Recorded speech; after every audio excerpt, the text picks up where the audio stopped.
चलिए, तो अब आज स्टार्ट करते हैं वापस रिसर्च मेथड के शुरू करते हैं, लेकिन शुरू करने से पहले थोड़ा-सा हम लोग हैं कि पहले एक स्टेप बैक जा कर के रिवाइज़ कर लेते हैं कि क्या-क्या चीज़ें हम लोगों ने देखी थी और उसका क्या एग्ज़ाम्पल है। क्योंकि जब चीज़ों को आगे बढ़ाएँगे, तो इन चीज़ों की हम लोग को ज़रूरत पड़ेगी, ठीक है?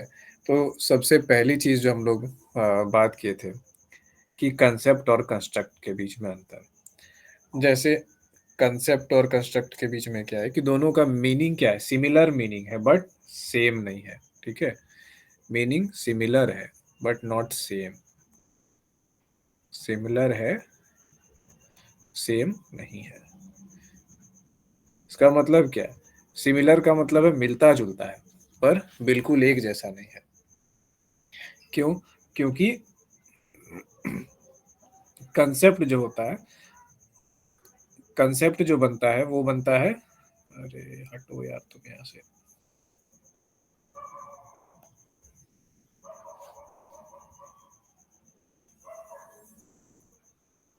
इसको क्या हो गया?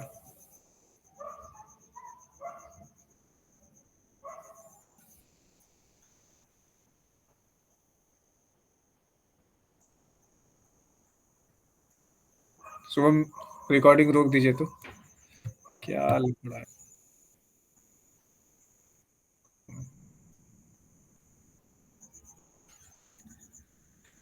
तो रिसर्च मेथड को फिर से एक बार हम लोग शुरू कर रहे हैं थोड़े गैप के बाद।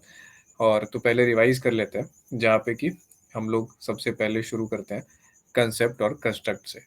ये चीज़ें संडे सैटरडे की जो क्लास हुआ था उसको नहीं डाले थे क्या यूट्यूब पे? क्योंकि हम ढूंढे थे ना, मिला नहीं हमको। सैटरडे की क्लास शुभम गया है क्या ऑनलाइन? अच्छा ठीक है। दे, देख लीजिएगा। ऐसे सैटरडे को रिसर्च मेथड नहीं पढ़ाई हुई थी। सैटरडे को ये पढ़ाई हुआ था कि बुक को जैसे पढ़ना है। ये जो बुक हम आप लोग को दिए थे ना, पीडीएफ, एक रिसर्च वाली, तो जी उसमें कुछ जी। बच्चे बाद में एडमिशन लिए थे, तो उनको पता ही नहीं था। तो उनको बताया गया कैसे-कैसे क्या पढ़ना है, उस बुक में कौन-कौन सा पेज पढ़ना है क्या। तो सुबह हम बोले थे रिकॉर्ड करने की, बोले थे छोड़ देना रिकॉर्डिंग, याद नहीं आ रहा हमको। तो हाँ, खैर, रिकॉर्ड कर लिए थे। अच्छा कर लिए थे, ठीक है फिर। तो रिकॉर्डिंग मिल अगर नहीं चढ़ा होगा तो चढ़ जाएगा, ठीक है। अब क्या करना है कि उसके बाद और भी एक माइक बंद कर लीजिए प्लीज़। अब इसके बाद क्या हुआ था कि कहाँ-कहाँ जगह पे आप लोग रिसर्च पेपर को पढ़ सकते हैं, रिसर्च पेपर को कैसे पढ़ना चाहिए और किन-किन वेबसाइट्स का यूज़ करके आप पीडीएफ वगैरह मटेरियल सब डाउनलोड कर सकते हैं। उन सब की चर्चा उस वीडियो में हुई थी, रिसर्च से रिलेटेड नहीं था, चूँकि स्टूडेंट बहुत कम थे, तो हम टॉपिक नहीं नहीं पढ़ा करके हमने वही डिस्कशन कर दिया। तो बेसिकली वो डिस्कशन सेशन था। चलिए अब आज के सेशन पे वापस हम लोग एक बार फिर से कंसेप्ट और कंस्ट्रक्ट को रिवाइज कर लेंगे, रिफ्रेश कर लेंगे, क्योंकि आगे इसकी चीज़ बहुत ज़्यादा ज़रूरत पड़ने वाला है, ठीक है।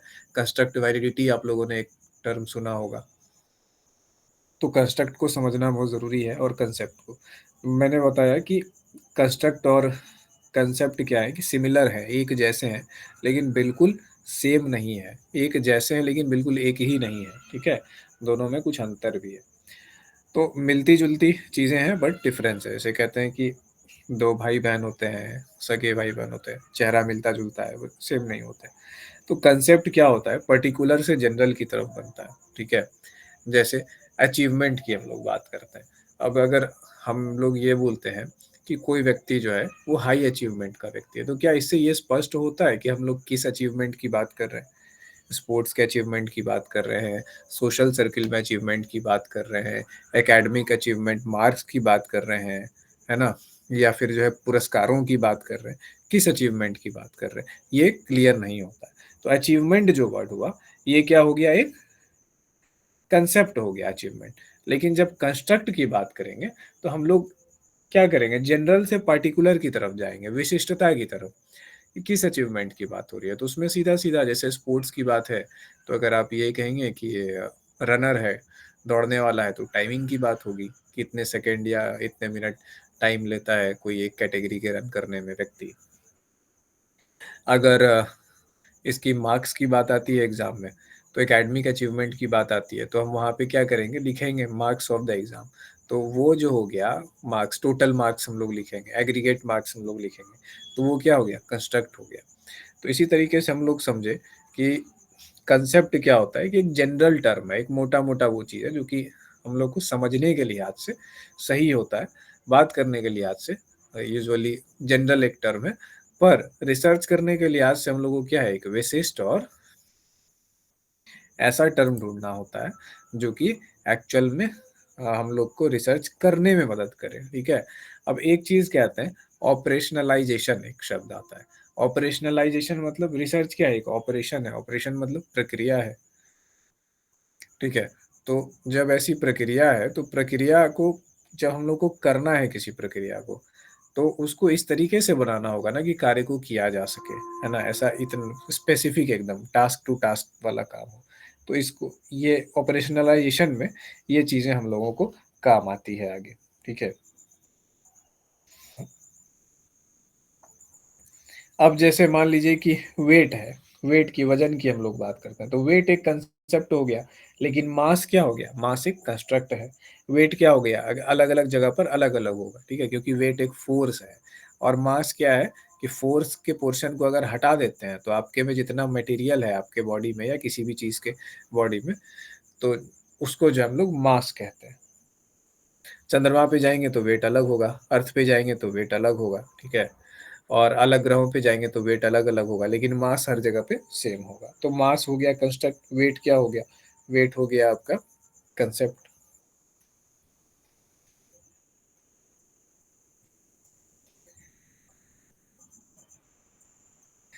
अब जैसे इसी में हम लोग बात किए अचीवमेंट, अचीवमेंट का अगर एकेडमिक अचीवमेंट की बात कर लें, तो एकेडमिक अचीवमेंट कंस्ट्रक्ट हुआ या कंसेप्ट हुआ? कौन बताएगा? थोड़ा सोच के बताना, ऐसे नहीं पटाक से आंसर दे देना।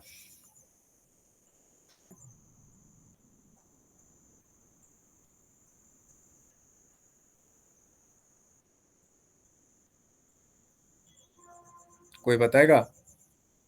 Concept one. हाँ, वेरी गुड। इसीलिए क्योंकि एकेडमिक अचीवमेंट के अंदर अगेन बहुत सारी चीज़ें आती है, जैसे मैथ बनाना, है ना? पिक्चर ड्रॉ करना, रीडिंग स्पीड, कितने तेज़ी से आप जो है सीख रहे हैं। तो बहुत सारी चीज़ें उसके अंदर आती है, ठीक है? तो इस तरीके की चीज़ें क्या हो गया कि कंसेप्ट हो गया। जैसे इंटेलिजेंस है, अब इंटेलिजेंस कंसेप्ट है या कंस्ट्रक्ट है?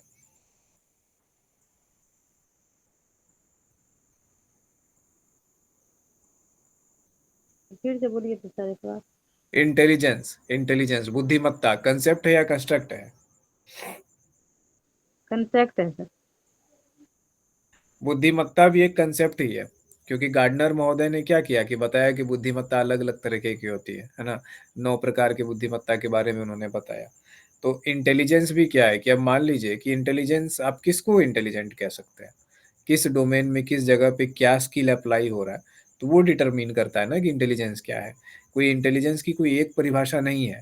भले ही बेसिक स्तर पे हम लोग समझते हैं कि एक आईक्यू टेस्ट कर लो जिसमें कुछ मैथ के प्रॉब्लम्स दे दिया और एक सर्टेन टाइम के अंदर मैथ और रीज़निंग के इतने प्रॉब्लम बना लिया तो हो गया इंटेलिजेंस टेस्ट। ये एकदम सबसे प्राचीन मॉडल है जो कि अब नहीं माना जाता है, ठीक है? शुरुआती दिनों में जब इंटेलिजेंस को टेस्ट करने का कोई साधन नहीं था, तो इंटेलिजेंस का सिर्फ़ एक ही मतलब था मैथ, मैथ और रीज़निंग बस।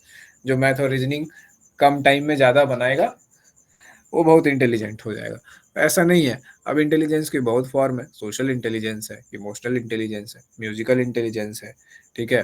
नेचर का एक मतलब नेचर से रिलेटेड भी कुछ इंटेलिजेंस है, उसको नेचर इंटेलिजेंस नहीं कहते हैं, कुछ कहते हैं उसको भी, जिसमें खेती-बाड़ी, पेड़-पौधों से रिलेटेड इंटेलिजेंस होता है। तो इंटेलिजेंस भी एक जो है, क्या है कि कंस्ट्रक्ट है, ठीक है? नहीं सॉरी कंसेप्ट है, कंस्ट्रक्ट नहीं है।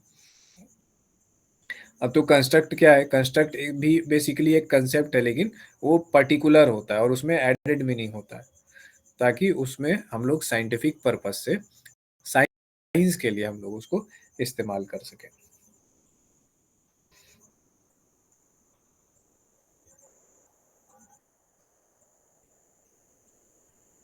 अब आते हैं हम लोग कि वेरिएबल्स क्या होता है, ठीक है? वेरिएबल्स को देखते हैं।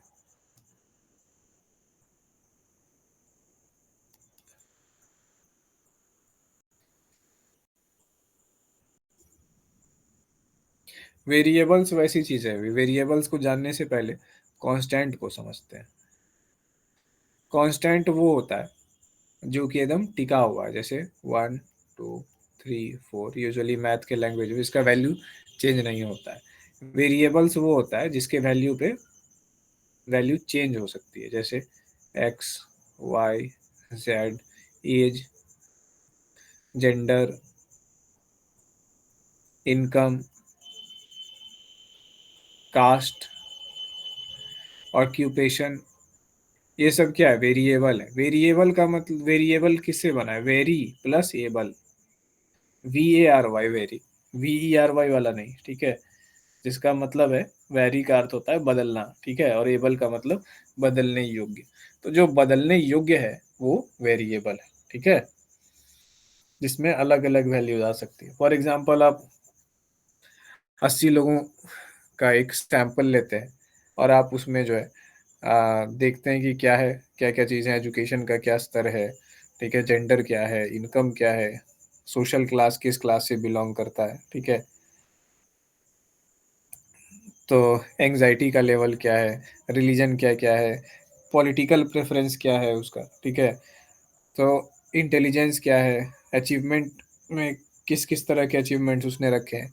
तो आपको जो डेटा मिलेगा वो हाईली वैरिड डेटा मिलेगा, उसमें बहुत सारी चीज़ें, हॉबीज़ भी इसमें ऐड कर लीजिए, मान लीजिए, तो बहुत सब लोगों का अलग अलग चीज़ होगा। तो इसको हम लोग क्या कर सकते हैं, ऐसे ऐसे कोई भी, ठीक है, चीज़ जो अलग अलग वैल्यूज ले सकती है उसको हम लोग वेरिएबल कहते हैं। यानी variable is something that varies, यानी जो चेंज हो सकता है, ठीक है। वेरिएबल को हिंदी में क्या कहते हैं, बताइए कोई? चर। ठीक है,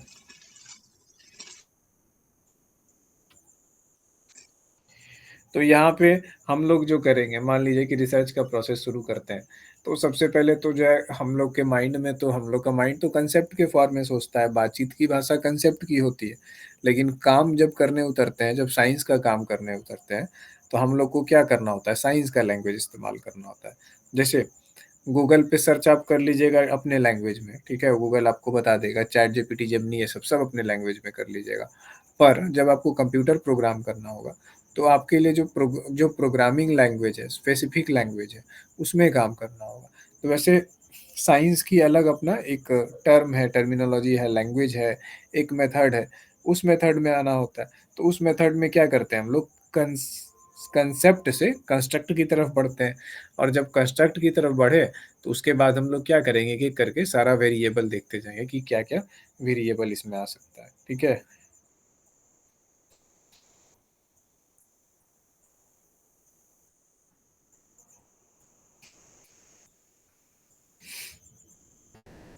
यहाँ तक किसी को कोई दिक्कत? अब मान लीजिए कि वेरिएबल भी जो है ना अलग अलग तरह का होता है, ठीक है। एक कहते हैं डाइकोटोमस वेरिएबल, डाइकोटोमस वेरिएबल। इसमें सिर्फ एक चीज याद रखिएगा, अगर पूरे चीज में दिक्कत होती है, डाई, डाई का मतलब होता है दो। ऐसा वेरिएबल जिसकी सिर्फ दो वैल्यू हो सकती है, ठीक है, जैसे light, status of light bulb, status of light bulb, ये क्या होगा, या तो ऑन हो सकता है या तो ऑफ हो सकता है, बीच में तो कुछ नहीं हो सकता है। हालांकि अगर बोलिएगा तो बीच में कोई कहेगा कि नहीं, बीच में भुकभुका रहा है, ना ऑन है ना ऑफ है, तो फिर भी तो वो एक सर्टेन टाइम के लिए ऑन है ऑफ है ऑन है ऑफ है, ठीक है, वो रिपीट कर रहा है, फ्रीक्वेंसी बना रहा है। लेकिन यहाँ पे हम लोग क्या करेंगे, जैसे स्टेटस ऑफ लाइट बल्ब है, ऑन और ऑफ है, तो इसको हम लोग डाइकोटोमस वेरिएबल कहते हैं, ठीक है। ऐसा चर जो दो ही वैल्यू ले सकता है, इसको हम लोग कहेंगे डाइकोटोमस वेरिएबल। अब दो है तो उसके लिए नाम है, पर कोई भी चर बहुत सारे वैल्यूज ले सकता है। अब जैसे मान लीजिए कि पहले जो है जेंडर को कहा जाता था, ठीक है, जिसको हम लोग लिंग कहते हैं, तो जेंडर में जो है इसको भी डाइकोटोमस वेरिएबल पहले समझाता जाता था, जिसमें या तो व्यक्ति मेल होगा या तो फीमेल होगा। लेकिन क्या अब ऐसा है? नहीं है अब ऐसा। अब जो है हम लोग भारत में थर्ड जेंडर की भी बात करते हैं, और थर्ड जेंडर भी जब बना तो पहले थर्ड जेंडर बना, तो ये हमारा अगर जेंडर वेरिएबल है तो वो 3 वैल्यू ले सकता था। लेकिन उसके बाद क्या हो गया कि थर्ड वैल्यू के अंदर भी बहुत सारी चीजें आ गई, LGBTQIA++ क्या क्या ऐसे करके जो है बहुत सारी चीजें आ गई। तो वो चीजें हो गया। अब वेस्ट में जो है क्या हो गया, अमेरिका में इन दिनों देखते हैं कि जेंडर लेकर के बड़ा मतलब कंफ्यूजन है। आदमी वहां पे ऐसा कर रहा है कि वो अपना जेंडर हम खुद चूज करेंगे। बायोलॉजिकली अगर वो मेल है या कुछ भी है, तो वहाँ लगभग 45 से 50 तरह का जेंडर हो गया है। ये हम लोगों के लिए बड़ा कंफ्यूजिंग है, क्योंकि हम लोग का आज भी माइंडसेट वही है कि, और हम चाहते हैं कि मतलब ऐसा ही रहे कि मेल या तो फीमेल, और तीसरा चलो कि जो अपवाद हो गया तो उसको भी पहचान तो मिलनी चाहिए ना समाज में। अब उसको कोई अपॉर्चुनिटी नहीं मिलती, उसके लिए कानून नहीं है, नियम नहीं है, राइट्स नहीं है, तो उसके लिए भी जगह होनी चाहिए। अब वो बेचारा, वैसा बेचारा तो नहीं कहेंगे हम, कोई भी व्यक्ति जो है अगर उस जेंडर में जन्म लेता है तो उसको भी तो जस्टिस मिलना चाहिए ना, बर्थ इज एक्सीडेंट। तो आप देखिए एथिकली और मॉरली तो थर्ड जेंडर सही है। अब इसके बाद क्या हो गया कि बहुत सारी चीजें आई, जेंडर्स में परिवर्तन हुए। फिर जब जेंडर्स के लिए ऐसा हुआ कि अब आप बॉडी से मेल हैं पर अपने आप को फीमेल जेंडर के रूप में घोषित कर रहे हैं। वेस्टर्न कंट्रीज में लॉ एंड ऑर्डर में बहुत ज़्यादा प्रॉब्लम आ रही है। और कुछ फीमेल्स हैं जो बॉडी से totally biologically they are females, but वो अपने आप को एज अ मेल आइडेंटिफाई कर रही है। अब अगर कोई वायलेंस होता है या कोई क्राइम होता है या कुछ भी वैसा होता है या कोई लॉ उन लोगों पे ऊपर लगेगा, तो ये कैसे डिसाइड होगा कि कौन मतलब मेल है कौन फीमेल है? कि जेंडर को एक साइकोलॉजिकल कंसेप्ट के रूप में उन लोगों ने देखा कि जेंडर जो है एक साइकोलॉजिकल कंसेप्ट है, लेकिन प्रारंभ से हम मानवों ने जेंडर को एक बायोलॉजिकल कंसेप्ट माना। तो इस तरीके से जो है कुछ कुछ वेरिएबल्स को आप देखिए, जैसे जेंडर एक ऐसा वेरिएबल हो गया इस कारण से बदलते विश्व में कि इसकी कई सारी वैल्यूज हो जाती हैं।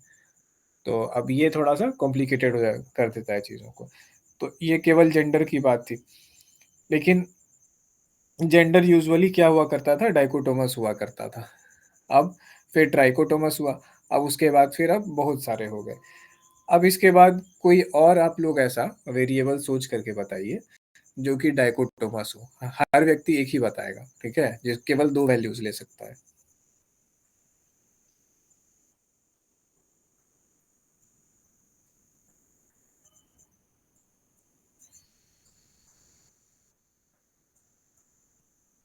कोई भी बता सकते हैं, साइकोलॉजी से बाहर का भी।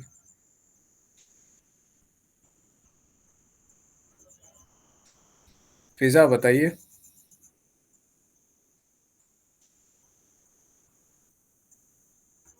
गौरव।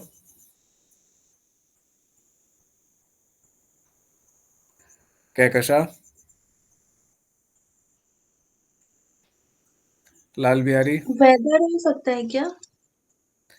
2 वैल्यूज बस होने चाहिए डाइकोटोमस, वेदर के तो आ, बहुत सारे वैल्यूज हैं। चलिए, बहुत सारे हैं आपका, मतलब हद से ज्यादा है डाइकोटोमस वेरिएबल यार। ठीक है। Life status of a person in hospital, यानी या तो जीवित होगा या तो मृत होगा, है ना, डाइकोटोमस वेरिएबल है।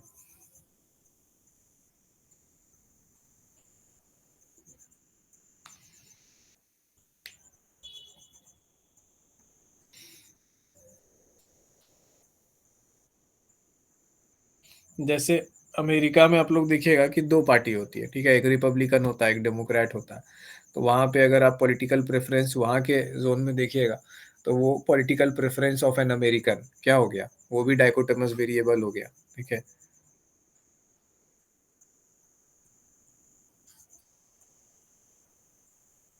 हॉस्टाइल एनिमी ऑफ इंडिया, ठीक है, भारत का जो है sorry, hostile neighbour of India, Bharat का जो है दुष्ट पड़ोसी, ये भी डाइकोटोमस वेरिएबल है आपका, 2 है।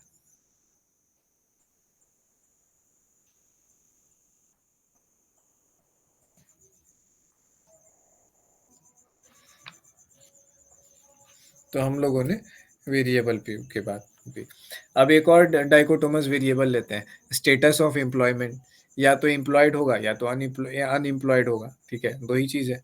तो वो भी क्या हो गया, डाइकोटोमस वेरिएबल का एग्जाम्पल हो गया। जेंडर को घेर देते हैं आजकल थोड़ा। हो गया, लेकिन क्लासिक रूप में आप इसको समझ सकते हैं। एम्प्लॉयमेंट हो गया, डाइकोटोमस वेरिएबल है, ठीक है। उसके बाद क्या है कि कुछ वेरिएबल जो होते हैं उसको पॉलीटोमीज कहते हैं, ठीक है। पॉलीटोमस वेरिएबल, डाइकोटोमस वेरिएबल आप लोगों ने समझ लिया। अब देखिए पॉलीटोमस, डाई मतलब होता है दो, तो दो दो वैल्यू वाले वेरिएबल। अब इसके बाद हम लोग आते हैं, एक है पॉलीटोमस वेरिएबल। पॉली का मतलब होता है बहुत, ठीक है।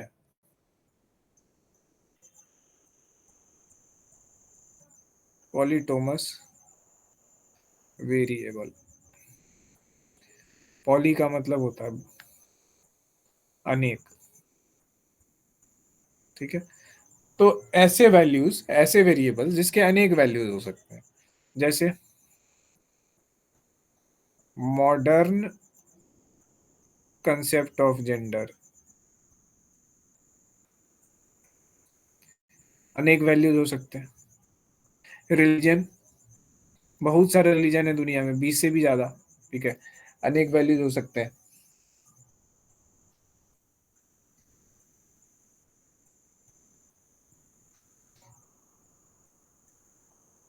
तो अब क्या होता है कि कई, अब देखिए वेरिएबल्स में भी ना कुछ वेरिएबल होते हैं डिस्क्रीट और कुछ वेरिएबल होते हैं कंटिन्यूअस। ये क्या है, डिस्क्रीट क्या है, कंटिन्यूअस क्या सर है? थोड़ा सा बैक कीजिएगा तो 1 मिनट के लिए। हाँ, एक सेकंड। डिस्क्रीट एंड कंटिन्यूअस, कहाँ से आपने सुना है बताइए, फिर से रिपीट कर देते हैं। नहीं सर, बस लिखना छूट गया थोड़ा सा, इसके बगल वाला। अच्छा, डाइकोटोमस यहाँ से ये वाला स्लाइड, ठीक है। मॉडर्न कॉन्सेप्ट ऑफ जेंडर था ना, इससे आगे। हाँ, हाँ, ये रिलीजियन, हो गया सर। तो रिलीजन हो गया।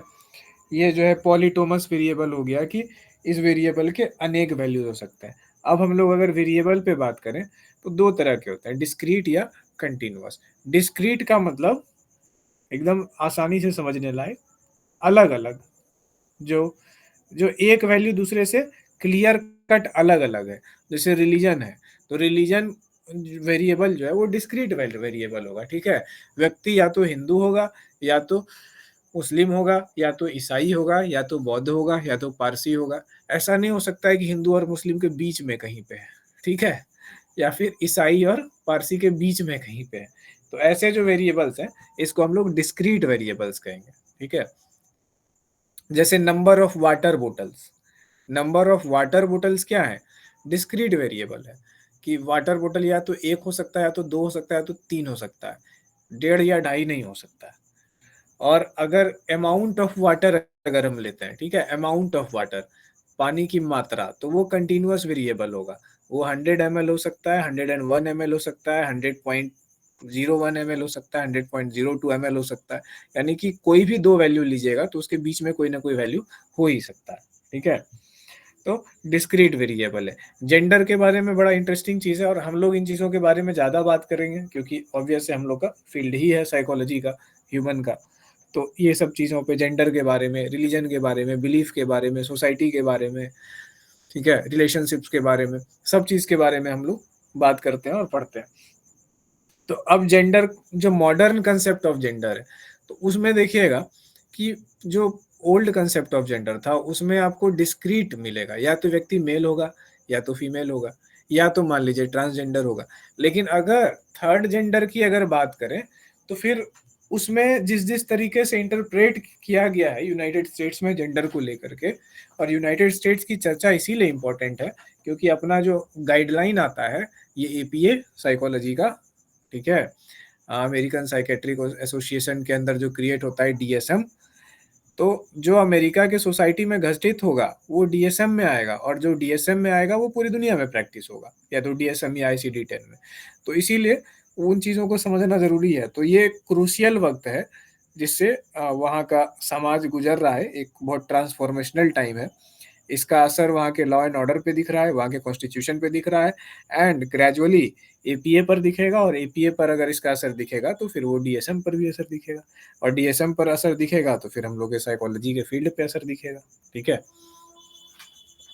तो इसी परिप्रेक्ष्य में ये इम्पोर्टेंट है कि वो ये क्यों हम लोग अमेरिका की बात कर रहे हैं यहाँ पे इस चीज़।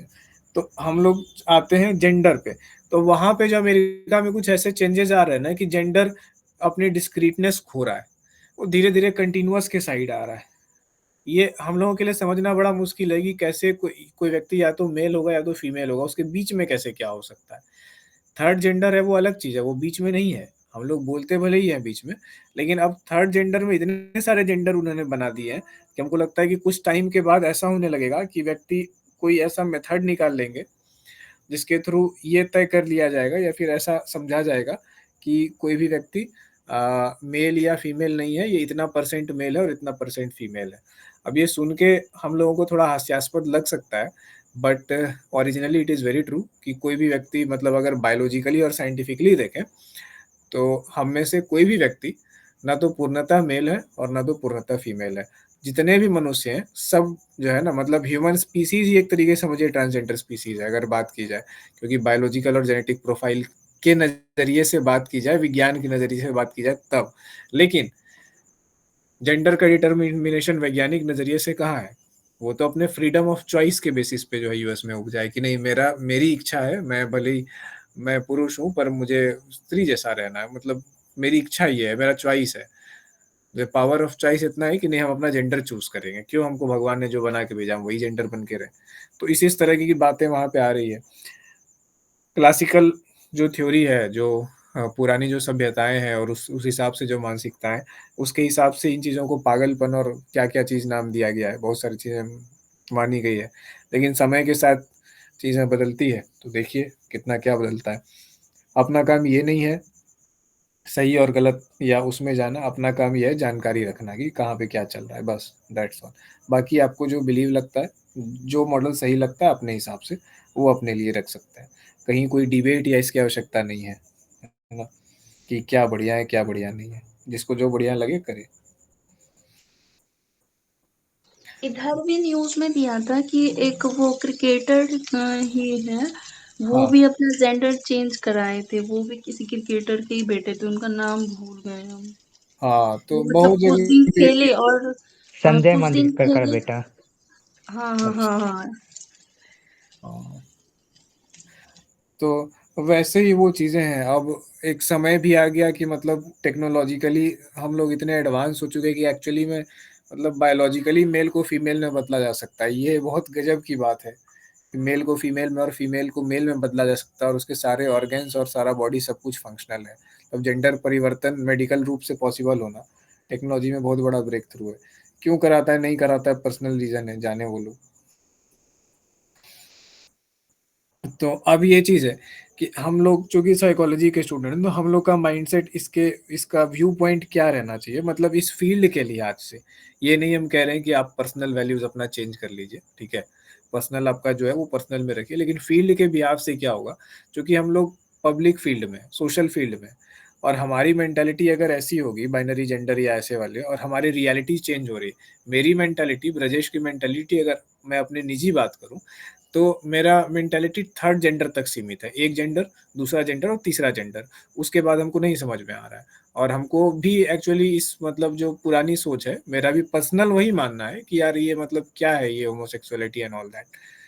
बट मेरी सोच एक बड़े पॉपुलेशन पर लागू नहीं हो सकती है, एनफोर्सेबल नहीं हो सकती है। और जिस प्रोफेशन में हम हैं, अगर वहाँ पे फील्ड में वैसी चीज़ें और वैसे केसेस हमको देखने आ रहे हैं, तो उन चीज़ों को कैसे हैंडल करना है, कैसे समझना है, ये हमको आना चाहिए। क्योंकि फ्यूचर में जब ये चीज़ें नॉर्मलाइज़ हो रही है, तो फिर उससे प्रॉब्लम्स भी आएँगे। तो उनको हमको उनके हिसाब से समझना होगा, मतलब लिटरली वहाँ पे भी खुद को बाहर निकाल के हमको काम करना होगा कि हमारी पर्सनल बिलीफ के कारण कुछ नुकसान ना हो जाए, ठीक है? ये वाला चीज़ हम लोग के प्रोफेशन के अंतर्गत आता है। इस कारण से जेंडर लेकर के हम लोग को देखना समझना होगा, और जो भी इसके लिए अपडेट्स हैं, ठीक है? यूएस में अगर एपीए में कुछ वैसा होता है या ये चीज़ होता है, तो उसके रिगार्डिंग हम लोग को ये चीज़ करना होगा। बाकी अपना डिबेट डिस्कशन करने के लिए हर व्यक्ति फ्री है कि क्या है। एक समय था जैसे कि विधवा विवाह को पाप माना जाता था, ठीक है? वो समय हट गया। एक समय था जब कोई व्यक्ति सोच नहीं सकता था कि स्त्रियों को बराबर का अधिकार मिले, ठीक है? लोग कहते थे कि नहीं, स्त्री जो है मतलब कोई मतलब पुरुषों से नीचे बनाई गई है, पुरुष के शरीर के टुकड़े से बनाई गई है, फलना हड्डी निकाल के बनाया गया है, ऐसी-ऐसी मान्यताएँ थी। उसके बाद फिर स्त्री को ये चीज़ था कि अनपेड लेबर कहा गया था कि ठीक है, अगर काम अगर करे भी तो पुरुषों के बराबर पैसा नहीं मिलेगा। एक तो पैसा नहीं मिलेगा, अगर कोई पुरुष काम कर रहा है, तो स्त्री उसके साथ सहयोगी के रूप में काम करेगी, उसको अलग से सैलरी नहीं मिलेगा, ठीक है? तो बहुत सारी चीज़ें थी, लेकिन समय बदला तो हम लोग की सोच बदली। आज ये समय हम लोग जिस समय में रहते हैं, आज हम लोग के जनरेशन के लिए लोगों के लिए बहुत आम बात है कि मतलब वाइफ़ को बराबर का दर्जा देना, कम से कम मानसिक रूप से तो हम लोग इतना दूर पहुँचे हैं और खाना बनाना या घर के काम को छोटा या बेकार या हीन काम नहीं समझना। लड़के लोग हैं, हम लोग भी आराम से करते हैं और लगता है कि हाँ, चलो कोई बात नहीं, इसमें क्या है, ये तो काम ही है, घर का काम है वैसे। तो इस चीज़ों को हम लोगों ने समझा कि घर का काम भी एक्चुअली एक काम है, ये डिवीज़न ऑफ लेबर है। हम लोग की मेंटालिटी यहाँ तक पहुँची। लेकिन पिछली पीढ़ियों की मेंटालिटी अगर देखिएगा या उसके 1-2 पीढ़ियों, तो आपको दिखेगा कि घर का काम या इन चीज़ों को हीन समझा जाता था कि ये फालतू है, ऐसे-वैसे। पर अब मैनेजमेंट के वे में देखते हैं। हम लोग सोचते हैं कि भाई ये डिवीज़न ऑफ लेबर है फैमिली में, अगर मदर ने उठाया है, तभी हम सक्सेसफुल होके बाहर का काम कर पा रहे हैं। तो इससे एक हेल्दी एनवायरनमेंट क्रिएट हो रहा है। तो फ्रेम ऑफ माइंड जो है, ये समय के साथ चीज़ें चेंज होती है और हम लोग को उसके साथ देखने मतलब उसको समझने योग्य होना चाहिए। इतना ऐसा नहीं कि मेरी पर्सनल बिलीफ अगर उसको बॉयकॉट कर रही है कि नहीं ऐसा नहीं होना चाहिए, तो हम सीधे बोल दिया गलत है या ये चीज़ें नहीं। हम लोग के प्रोफ़ेशन में स्पेशली। चलिए अब आते हैं, हम लोग कंस्ट्रक्ट की बात से हटते हैं थोड़ा। डाइकोटोमी की हमने बात कर ली, पॉलीटोमी की बात कर ली, कंटीन्यूअस वेरिएबल की बात कर ली और डिस्क्रीट वेरिएबल की भी बात कर ली। अब हम लोग आते हैं कि डिफिनीशन। किसी भी चीज़ को करने से पहले हम लोग को डिफाइन करना होगा, चूँकि हम लोग साइंस कर रहे हैं, है ना? साइंस में सब चीज़ें साफ-सुथरी होगी, रिसर्च कर रहे हैं, हम लोग एक इन्वेस्टिगेशन कर रहे हैं, तो हर चीज़ को डिफाइन करना होगा। जैसे पीजी में पढ़ रहे पीजी में पढ़ रहे बच्चों में चिंता का स्तर। तो सबसे पहले हमको डिफाइन करना होगा पीजी में पढ़ रहे बच्चे नहीं, स्टूडेंट्स, ठीक है, छात्र। पीजी में पढ़ रहे छात्र, इसको डिफाइन करना होगा। पीजी में पढ़ रहे छात्र कौन होते हैं? जो ऐसे छात्र जो मास्टर्स लेवल की पढ़ाई कर रहे हैं किसी भी विषय से, जो 2 साल का कोर्स है, ठीक है? एक हमने डिफाइन कर दिया। उसके बाद चिंता क्या होती है? चिंता को डिफाइन करेंगे हम लोग। चिंता को कैसे डिफाइन करेंगे? तो हम लोग लिटरेचर में जाएँगे, देखेंगे कि चिंता के बारे में किस-किस वैज्ञानिकों ने क्या-क्या मत रखा है और उनके हिसाब से चिंता की क्या-क्या परिभाषाएँ हैं।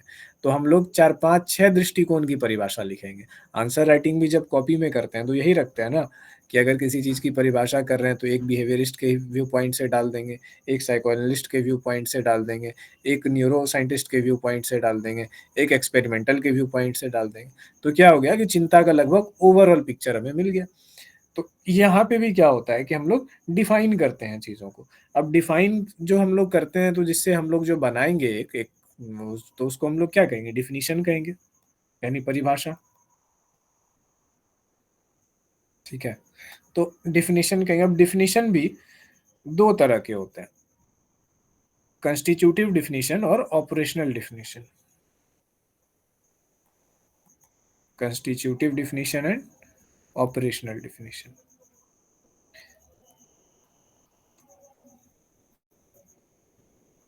शॉर्ट में लिख रहे हैं डेफ, समझ जाइएगा, डेफिनिशन का शॉर्ट फॉर्म, ठीक है?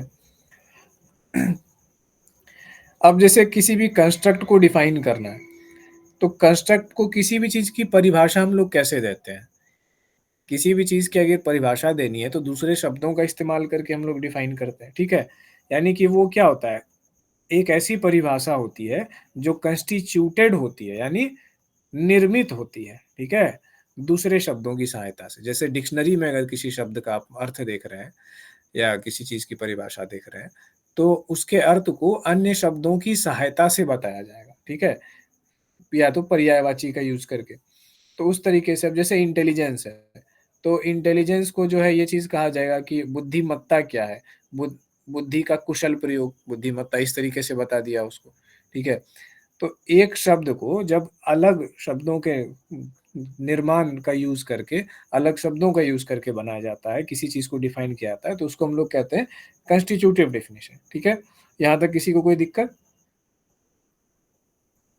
नहीं सर। अब मेन चीज पे हम लोग आते हैं, जो हम लोग का जो मेन फोकस है वो है ऑपरेशनल डिफिनीशन पे।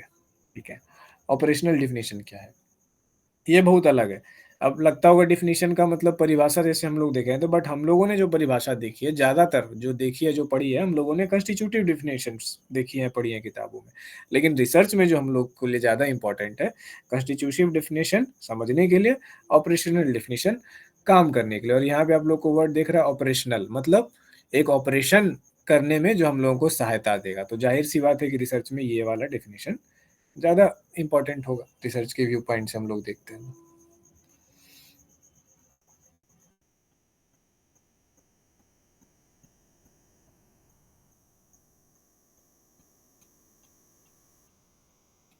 चलिए, तो कॉन्स्टिट्यूटिव डिफिनेशन में क्या होता है कि एक कंस्ट्रक्ट को दूसरे कंस्ट्रक्ट की सहायता से डिफाइन किया जाता है। ठीक है, या दूसरे कंसेप्ट की सहायता से उसको डिफाइन किया जाता है। अगर दूसरा नहीं होगा तो हमको डिफाइन करना मुश्किल हो जाएगा। ठीक है, अब क्या होगा ऑपरेशनल डिफिनेशन में, देखिए फोकस है ऑपरेशन पे, यानी एक्टिविटी पे। ऑपरेशन अर्थात एक्टिविटी।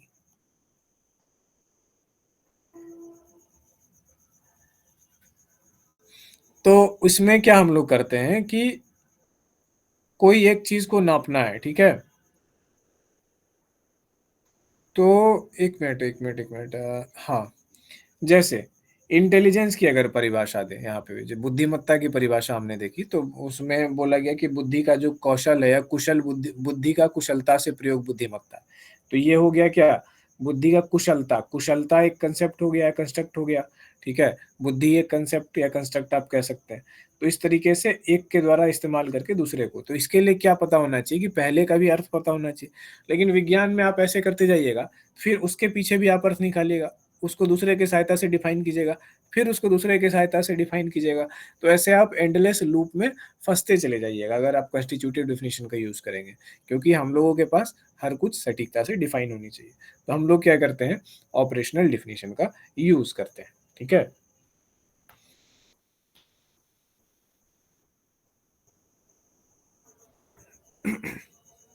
तो ऑपरेशनल डिफिनेशन कैसे डिफाइन करता है भाई?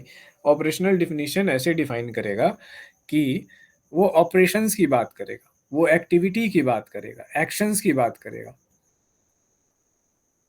जो उस चीज को मापने के लिए या डिफाइन करने के लिए आवश्यक है। फॉर एग्जाम्पल,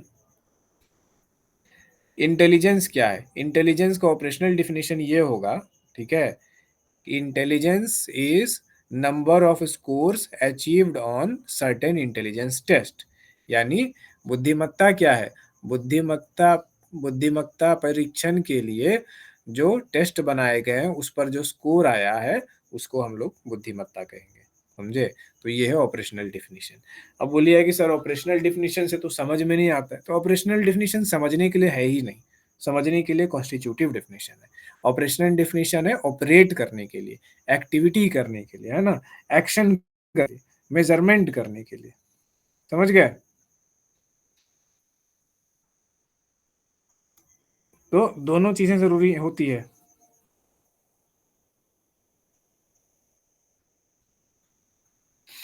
अब हम लोग को क्या है कि कंस्टिट्यूटिव डिफिनेशन कहाँ पे डालेंगे? लिटरेचर रिव्यू जो करेंगे हम लोग रिसर्च में, अपना स्टेप्स ऑफ रिसर्च आप लोग को पता है कि पहले, सबसे पहले क्या करते हैं कि कोई जो प्रॉब्लम है या कुछ है, वो हम लोग के माइंड में आया, तो आइडेंटिफाइंग द प्रॉब्लम वो करते हैं।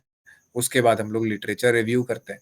अब क्या होता है वास्तविक जीवन में, ये तो बड़ा ये लग रहा है कि हाँ बस इतना इतना स्टेप है, कर देते हैं, अरे ऐसे क्या होगा, हर 10 दिन में एक नया रिसर्च पेपर बना देंगे।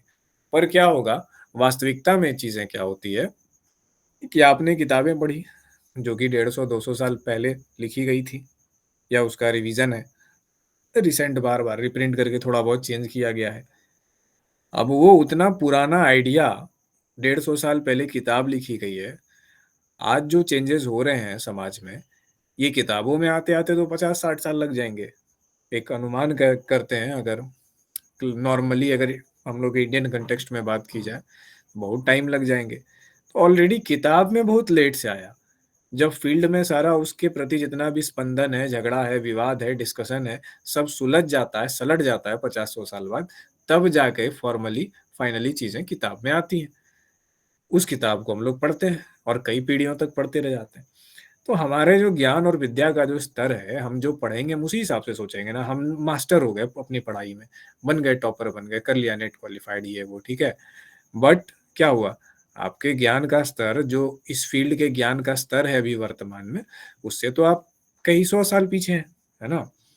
तो अगर कई 100 साल पीछे नहीं है तो कम से कम 100, 150, 200, कुछ सर्टेन ईयर्स तो पीछे ही है।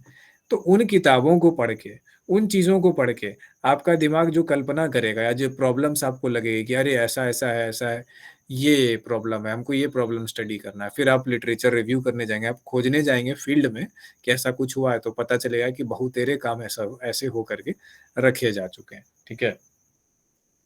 इंजीनियरिंग पढ़ करके आए और मन किया कि रोबोट बना दें, ठीक है। रोबोट बनाने के लिए जुड़े, लिटरेचर रिव्यू में गए तो देखे हर तरीके का रोबोट बन चुका है, अब तो कुछ बचा ही नहीं है बनाने के लिए, समझे। तो रियल लाइफ में ऐसा होता है, आप टॉपिक चुनते हैं, लिटरेचर रिव्यू करते हैं, देखते हैं अरे यार ये तो हो गया, फिर टॉपिक बदलते हैं, फिर लिटरेचर रिव्यू करते हैं। आप तब तक जो है ना चीजों को खोजते रहेंगे, ढूंढते रहेंगे, जब तक आपको कोई यूनिक ऐसा रिसर्च प्रॉब्लम मिल नहीं जाता है जिस पर कि अभी तक काम नहीं हुआ है, ठीक है।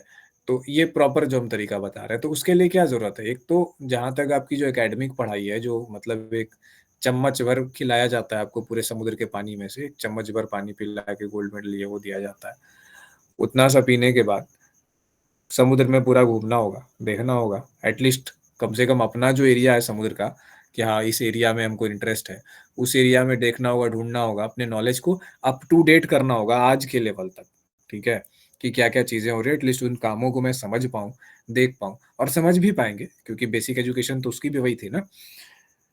उसके बाद क्या करेंगे, तब आपको समझ में आएगा, जब आप करंट फील्ड के साथ अपडेटेड होंगे, रिसर्च पेपर्स पढ़ेंगे, तब आपको समझ में आएगा कि ऐसा ऐसा ये हो रहा है, ऐसा ऐसा चीज़ें हैं, और जा करके आपको उसमें गैप दिखाई देगा कि हाँ यहाँ पे ये एक प्रॉब्लम है, जो कि आपकी किताब पढ़ के जो दिमाग में आएगा ना, उससे कोसों माइल्स दूर होगा वो चीज़। कई बार ऐसा भी होता है कि कुछ लोग बहुत क्रिएटिव या बहुत कॉशस माइंड के होते हैं, तो उनको वो गैप क्लासिकल फंडामेंटल रिसर्च में दिख जाता है, जो किसी को आज तक दिखाई नहीं होता है 150 साल में। तो वो एक बड़ा मतलब पावरफुल चीज है, बहुत अच्छे रीडर है इसका मतलब, कि आपने वो चीज गौर कर ली जो 150 साल में कोई नहीं गौर कर पाया। तो इस तरीके से हम लोग जो है रिसर्च के प्रोसेस को जब करते हैं, तो एक्चुअल प्रोसेस ये है, पर यहाँ पे हम लोग क्या कर रहे हैं कि पढ़ने समझने के लिए इसको आसान मान के चल रहे हैं कि चलो एक हमने प्रॉब्लम लिया कॉलेज प्रोजेक्ट के रूप में, उसको सॉल्व करने के लिए दिशाएं जो है बनाई, लिटरेचर रिव्यू किया, उसमें से निकाला, डिफिनीशन डाल दिया, ऑपरेशनल डिफिनीशन। ऑपरेशनल डिफिनीशन कब डिसाइड होगा, जैसे मान लीजिए आपके प्रॉब्लम में एक कंस्ट्रक्ट इंटेलिजेंस का यूज हुआ, ठीक है। तो इंटेलिजेंस का यूज हुआ है तो आप क्या करेंगे, इंटेलिजेंस की परिभाषा लिखेंगे, जिन विद्वानों ने जहां जहां लिखी है लिटरेचर रिव्यू में पोर्शन में आप उस परिभाषा का इस्तेमाल करेंगे, जो इंट्रोडक्शन लिखेंगे पार्ट कि यहाँ पे जैसे प्रैक्टिकल कॉपी में हम लोग लिखते हैं कि ये है, तो वहाँ पे आप कौन सी परिभाषा का यूज कर रहे होंगे, वहाँ पे आप कॉन्स्टिट्यूटिव डेफिनेशन की यूज का इस्तेमाल कर रहे होंगे। उसके बाद अगेन जब आप रिसर्च के मेथड पे आएंगे, तो आप क्या करेंगे कि इंटेलिजेंस को नापने के लिए आपके कार्य के हिसाब से जो सबसे अच्छा क्वेश्चन आयर या टूल या टेस्ट लगेगा वो आप चुनेंगे। तो ऑपरेशनल डिफिनीशन में आप क्या लिखेंगे, ऑपरेशनल डिफिनीशन में आप लिखेंगे जैसे WAIS है, ठीक है, वेस्लर्स एडल्ट इंटेलिजेंस स्केल, ठीक है, ये एक स्केल है जो एडल्ट लोगों के इंटेलिजेंस को नापने के लिए यूज होता है। तो आप उसका यूज करेंगे, तो आप अपने ऑपरेशनल डिफिनीशन में क्या लिखेंगे, इंटेलिजेंस वेस्लर बुद्धि मापनी पर पाया गया प्राप्तांक है, बस यही हो गया आपका, ठीक है। तो इंटेलिजेंस क्या है, इंटेलिजेंस वो है जो वेस्लर बुद्धि मापनी नापती है, उसको इंटेलिजेंस कहते हैं। मतलब एकदम साइंटिफिक लॉजिकल मशीनी definition, cut to cut. Clear है यहाँ तक? जी सर। ठीक है, तो ऑपरेशनल डिफिनीशन हम लोगों ने समझ लिया। अब इसके पहले जो है ये हम लोगों ने कॉन्स्टिट्यूटिव डिफिनीशन समझ लिया। अब ऑपरेशनल डिफिनीशन के भी दो प्रकार होते हैं, वो देखिए।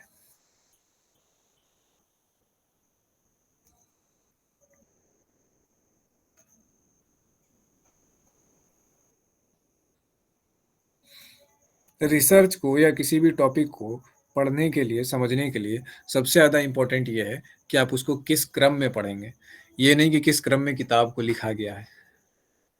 किताब कई बार इसलिए भी लिखा जाता है कि एक गाइड की तरह बस लोगों को पढ़ाने के लिए सुविधा हो जाए, या बस एक जनरल जैसे चला रहा है। पर जब तक आप चीज़ों को बेसिकली अच्छा से क्लियर नहीं होगा, तो फिर आप दौड़ नहीं पाएँगे इस ट्रैक पे, सॉरी। तो इसी के लिए पहले की ये प्रारंभिकताएँ पढ़नी, समझनी और जाननी बहुत बेहद ज़रूरी है, ताकि जब ऐसे शब्दों का इस्तेमाल हो आगे कि ऑपरेशनल डेफिनिशन ये है, डिपेंडेंट क्या बोलते हैं, ये डिस्क्रीट वेरिएबल है, ये डाइकोटोमस है, ये हो, तो फिर दिमाग हवा ना मार दे। क्योंकि डायरेक्टली क्या करते हैं लोग, रिसर्च मेथड में डायरेक्टली कूद जाते हैं और फिर उनको इतने कठिन वर्ड मिलते हैं, बोलते हैं यार इंग्लिश तो मेरा बढ़िया है, फिर भी नहीं समझ में आ रहा रिसर्च मेथड। समझ में कैसे आएगा भाई, इसका लैंग्वेज थोड़ा देखना होगा। तो उसी लैंग्वेज को हम लोग देख रहे हैं। तो ऑपरेशनल डिफिनीशन में हम लोग देखते हैं 2 तरह के होते हैं। एक होते हैं मेजर्ड, यानी measured operational definition. Operational definition को हम शॉर्ट में लिख देते हैं ऑपरेशनल डिफिनीशन। और दूसरा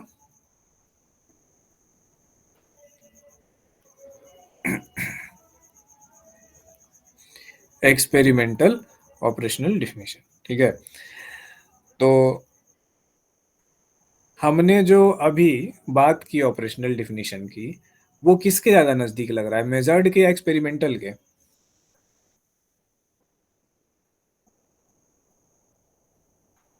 मेजर्ड के ज्यादा नजदीक लग रहा है, क्योंकि हमने बोला कि इंटेलिजेंस मापने के स्केल पर जो स्कोर आया, तो वहां क्या मेजरमेंट की बात हो रही थी, तो वो उसके ज्यादा नजदीक लग रहा है। तो मेजर्ड ऑपरेशनल डिफिनीशन क्या होगा, ये बात करेगा कि कैसे किसी एक वेरिएबल को मापा जाता है। ठीक है, कैसे किसी वेरिएबल को मापा जाता है। क्लियर? जैसे अभी हम लोगों ने देखा अचीवमेंट, ठीक है, क्लास अचीवमेंट। क्लास अचीवमेंट का क्या मतलब है? क्लास अचीवमेंट का मतलब है आपके रिपोर्ट कार्ड पे हम लोग क्या लिखेंगे, क्लास अचीवमेंट को कैसे डिफाइन करेंगे, बच्चे के रिपोर्ट कार्ड पर पाया गया कुल प्राप्तांक, क्लास अचीवमेंट। तो ये क्या हो गया, मेजर्ड ऑपरेशनल डिफिनीशन हो गया। ठीक है, यहां तक कोई दिक्कत?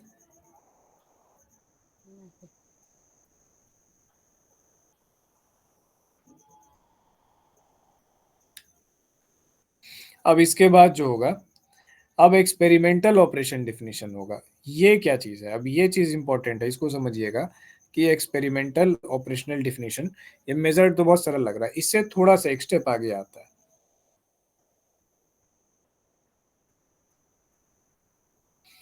जैसे ऐसा कोई डिफिनीशन जिसके लिए हमको एक्सपेरिमेंट करना पड़े, जिसके लिए हमको स्टेप्स करना पड़े, ठीक है, क्विक में ना हो जाए, एक एक करके स्टेप बाय स्टेप ऐसा करना पड़े, तो वो क्या करेगा, वो कहलाएगा एक्सपेरिमेंटल ऑपरेशनल डिफिनीशन। यानी कि जिस चीज को डिफाइन करने के लिए हमें एक्सपेरिमेंट करना पड़े। For example reinforcement. अब रीइंफोर्समेंट ऐसा चीज है, इसको आप तुरंत में नहीं ना माप सकते। जैसे इंटेलिजेंस को एक स्केल पर रखा और माप लिया, ठीक है, ऐसे नहीं।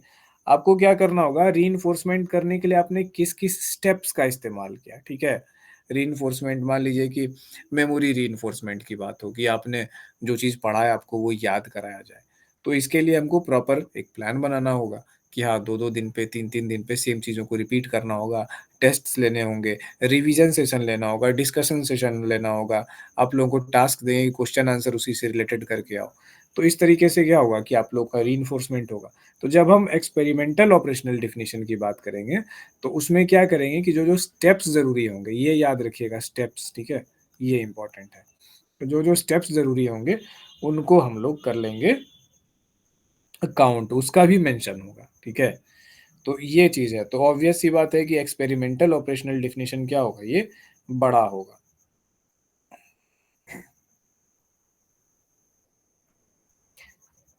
ठीक है,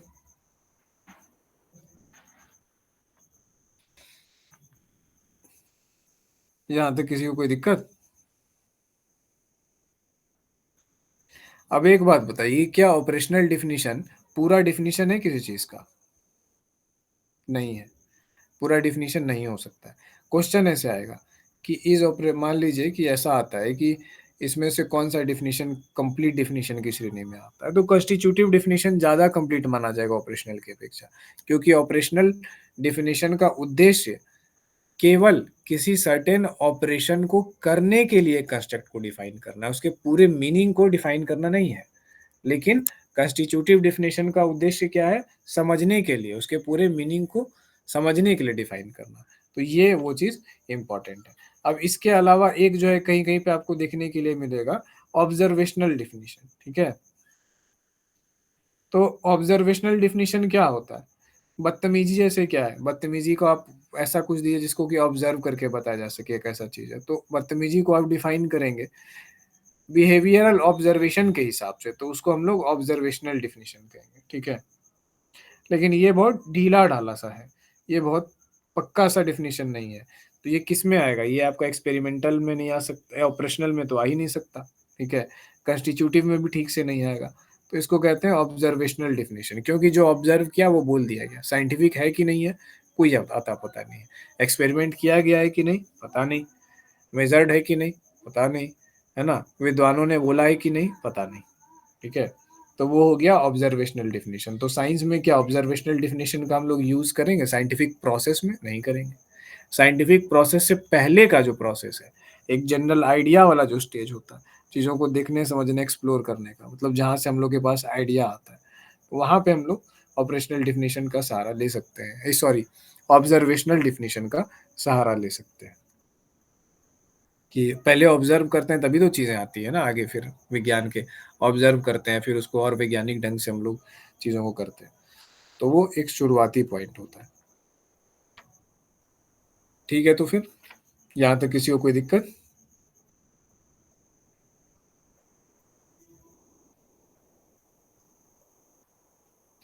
अब क्या होता है कि ऑपरेशनल डेफिनेशन की बात कीजिए। ऑपरेशनल डेफिनेशन हर बार बदलता है।